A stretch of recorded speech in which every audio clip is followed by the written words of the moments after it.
Take a break from your busy schedule and join Harold Sala for Guidelines, a 5-minute commentary on living.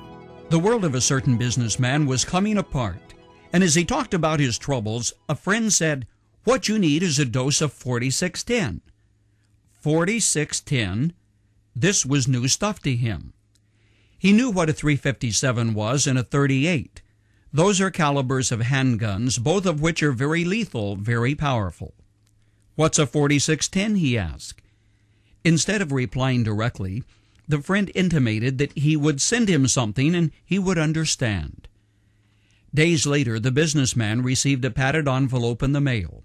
When he opened it, to his surprise, he found a wooden plaque.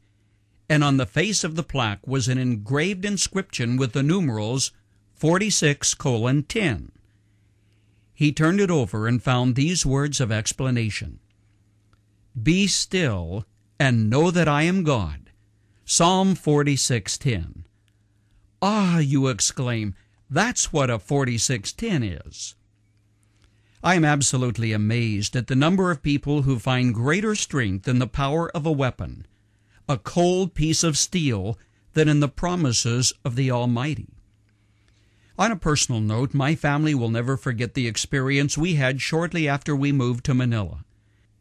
One night, thieves broke into the house immediately behind ours on Quezon Boulevard, and then with a knife to the throat of our neighbor, gently shook him awake and then relieved him of his money and valuables.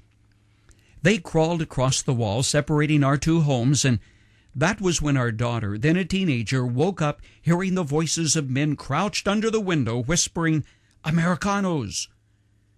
My call to security resulted in 5 policemen eventually arriving with guns drawn, all of whom were reluctant to go into the backyard, which was now empty. We wondered if this might frighten the children. I mean, after all, waking to the whispers of men who were less than recipients of a Sunday school attendance award can be a rather frightening proposition. The next day, though, Bonnie picked up her Bible and read Psalm 4:8, the words of David: "I will lie down and sleep in peace, for you alone, O Lord, make me to dwell in safety." Question: what's the source of your protection when the enemies are crouched under your window? What defense do you have? When people slander you and you know you're in danger, what's your defense? A dose of their own medicine? A 357 Magnum? Or a 4610? Remember, God said, "Be still and know that I am God." The New American Version translates the verb to be still as cease striving. The root of the Hebrew word means to let your hands drop. Now think for a moment what would happen to a boxer who let his hands drop, or how instinctively you reach out when your feet slip and you fear that you're falling. When God is there to catch you, to sustain you, to protect you, to be your shield and defender, your heart will stop beating like a trip hammer, your blood pressure will drop, your sweaty palms will dry. A closing thought. The psalmist ends that great chapter with the thought, "The God of Jacob is our fortress." And who is Jacob? A cheat, a deceiver, and a thief. Nice guy? Not exactly. But the Almighty became his God, realizing no matter what I've done or how bad I've been, He will be my God and sustain me too. Friend, quiet your heart, stop trying to defend yourself, and let God be your strength. That 4610 stuff is powerful.